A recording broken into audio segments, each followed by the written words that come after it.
Kinall out ni SB19 member Justin ang pagiging disrespectful ng isa umanong Pinoy employee sa Los Angeles Airport sa Amerika. Sa vlog ng P-pop powerhouse, kwinento po ni Justin na sinigaw-sigawan sila ng empleyado. Sabi raw sa kanila, hindi naman daw sikat ang grupo pero mga suplado. Sinabihan din daw ang kanilang manager na suplada.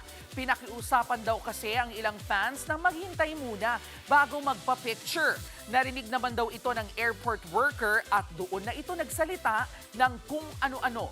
Paliwanag po ni Justin, hindi naman pinipigilan ng fans na magpa-picture. Wait lang daw para maiwasan ang komosyon. Si kuya na nag-work doon, super disrespectful. Kasi bigla siya nagpaparinig. Sa plata mo ha, kita mo to? Tapos pinakita niya yung picture niya ng mga nagpa-picture na daw siya kala Piolo Pascual, kala Sir Gary. Tapos parang ang dami niya nang sinabi bigla. Di pa nga sikat, di nagpapapicture. Pag sa doon ng camera, ganyan-ganyan daw, kaway-kaway, pero mga suplado naman, ganun.